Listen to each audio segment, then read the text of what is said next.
ಎಲ್ಲ ಇಲ್ಲ ನೋಡಿ.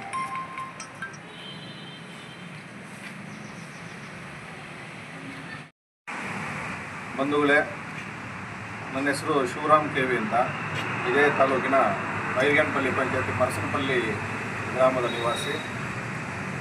ತಮಗೆಲ್ಲರಿಗೂ ಗೊತ್ತಿರೋ ಹಾಗೆ ಗೋವನಪಲ್ಲಿಯಿಂದ ಸ್ಟೇಟ್ ಬಾರ್ಡರ್ವರೆಗೂ ರಸ್ತೆ ಸಂಪೂರ್ಣವಾಗಿ ನಾಶ ಆಗಿದೆ ಅಂತ ತಮಗೆಲ್ಲರೂ ಬಂದಿರೋ ವಿಷಯನೇ.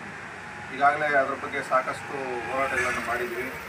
ನಮಗಿಂತ ಮುಂಚೆ ಸುಮಾರು ನಾಯಕರು ಈ ಎಲ್ಲ ಡಿಪಾರ್ಟ್ಮೆಂಟ್ಗಳಿಗೆ ಅವರು ನಮ್ಮ ಥರ ಹೋರಾಡಿ ರಸ್ತೆ ಹಾಕಿಸ್ಬೇಕು ಅಂತ ಹೇಳ್ಬಿಟ್ಟು ತುಂಬ ಪ್ರಯತ್ನ ಪಟ್ಟಿದ್ದಾರೆ. ಈ ರಸ್ತೆ ಹಾಳಾಗೋದಕ್ಕೆ ಹೆವಿ ಲಾರಿಗಳು ಬರೋದೊಂದು ಮುಖ್ಯ ಕಾರಣ ಆಗುತ್ತೆ. ಯಾಕಂದರೆ ಟನ್ನೇಜು 60-70 ಕೆಪಾಸಿಟಿ ಇರುವಂಥ ಲಾರಿಗಳು ಆ ರಸ್ತೆಯಲ್ಲಿ ಸಂಚರಿಸ್ತಾ ಇತ್ತು. ಅದು ತಡ್ಕೊತಾ ಇರಲಿಲ್ಲ. ಆಮೇಲೆ ಕಳೆದ ವರ್ಷ ಮಳೆಗಾಲದಲ್ಲಿ ಸಂಪೂರ್ಣವಾಗಿ ಸ್ವಲ್ಪ ಗುಂಡಿಗಳು ಬೀಳಕ್ಕೆ ಪ್ರಾರಂಭ ಆಗಿದ್ದು, ಕಳೆದ ವರ್ಷ ಮಳೆಗಾಲದಲ್ಲೇ ಎಲ್ಲ ಹೋಗ್ಬಿಟ್ಟಿದೆ. ಆದರೂ ನಾವು ಲಾರಿಗಳನ್ನು ನಿಲ್ಲಿಸ್ಬೇಕು ಅಂತ ಹೇಳ್ಬಿಟ್ಟು ಕಳೆದ 6 ತಿಂಗಳಿನ ನಿರಂತರ ಪ್ರಯತ್ನ ಪಟ್ಟು ಈಗ ಭಾರೀ ವಾಹನಗಳನ್ನು ನಾವು ಆ ರಸ್ತೆಗೆ ಬರೆದಿರ ಪೊಲೀಸ್ ಇಲಾಖೆಯ ಸಹಕಾರದಿಂದ, RTO ಅವರ ಸಹಕಾರದಿಂದ ನಾವು ಅದನ್ನು ಮಾಡಿದ್ದೇವೆ. ಈಗ ಲಾರಿಗಳು ನಿಂತಿದ್ದಾವೆ. ಮುಂದಿನ ಭಾಗವಾಗಿ ನಮಗೆ ಸಂಪೂರ್ಣವಾಗಿ ರಸ್ತೆ ಈಗ ನಾಶವಾಗಿರೋದ್ರಿಂದ ತುರ್ತಾಗಿ ನಮಗೆ ಆ ರಸ್ತೆಯನ್ನು ಕಾಮಗಾರಿ ಕೈಗೊಳ್ಳಬೇಕು ಅಂತ ಹೇಳ್ಬಿಟ್ಟು ನಾವು ಈ ಮಾಧ್ಯಮದ ಮುಖಾಂತರ ತಿಳಿಸ್ತಾ ಇದ್ದೀವಿ. ಇದಕ್ಕೂ ಮುಖ್ಯವಾಗಿ ಈ ಎಲ್ಲ ಇಲಾಖೆಗಳಿಗೂ PWD ಆಗಿರ್ಬೋದು, ನಮ್ಮ DC ಕಚೇರಿಲಾಗಿರ್ಬೋದು, ಆಮೇಲೆ ನಮ್ಮ ಶಾಸಕರಿಗೂ ಮನವಿ ಕೊಟ್ಟಿದ್ದೀವಿ. ಎಲ್ಲದಕ್ಕಿಂತ ಮುಖ್ಯವಾಗಿ ಕಳೆದ ಡಿಸೆಂಬರ್ 6ನೇ ತಾರೀಕು ಮಾನ್ಯ ಸಂಸದರು ಮತ್ತು ಶಾಸಕರು ಬಂದು ಅಲ್ಲಿ ಗುದ್ಲಿ ಪೂಜೆನೂ ಮಾಡಿರ್ತಾರೆ. ಆದರೂ ಇಲ್ಲಿವರೆಗೂ ಯಾವುದೋ ಕಾಮಗಾರಿ ಪ್ರಾರಂಭ ಆಗಿರೋದಿಲ್ಲ. ಹಾಗಾಗಿ ಗ್ರಾಮಸ್ಥರ ಸುತ್ತಮುತ್ತಲಿನ ಎಲ್ಲ ಗ್ರಾಮಸ್ಥರು ನಾವು ಚರ್ಚೆ ಮಾಡಿ ಈ ಒಂದು ಮುಂದಿನ ನಿರ್ಧಾರಕ್ಕೆ ಕ್ರಮ ಕೈಗೊಳ್ಳಬೇಕಾಯಿತು. ದಿನಾಂಕ 24 ಇದೇ ತಿಂಗಳು 2025 ಈ 24ನೇ ತಾರೀಕು ಬೈರ್ಗೇನಪಲ್ಲಿ ಮತ್ತು ಗೋವನಪಲ್ಲಿ ಪಂಚಾಯತಿಯಲ್ಲಿ ಸಂಪೂರ್ಣವಾಗಿ ಬಂದ್ ಮಾಡಿ ಪ್ರತಿಭಟಿಸಬೇಕು ಅಂತ ಹೇಳ್ಬಿಟ್ಟು ಗ್ರಾಮಸ್ಥರೆಲ್ಲ ತೀರ್ಮಾನಿಸ್ಕೊಂಡಿದ್ದಾರೆ.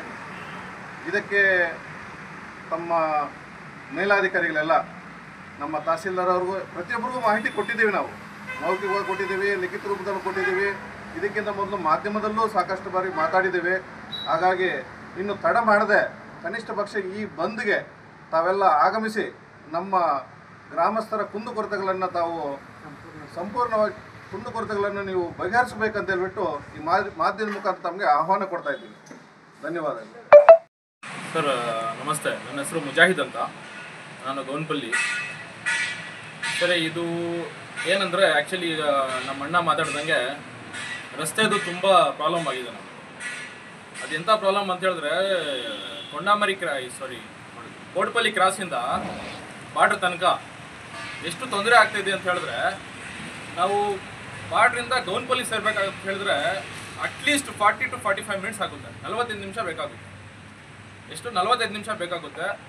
ಮತ್ತು ಹೆರಿಗೆ ಈಗ ಮಹಿಳೆಯರಿಗೆ ತುಂಬ ಕಷ್ಟ, ಮಕ್ಕಳಿಗೆ ಸ್ಕೂಲ್ಗೆ ಹೋಗೋಕ್ಕೆ ತುಂಬ ಕಷ್ಟ ಆಗ್ತಿದೆ.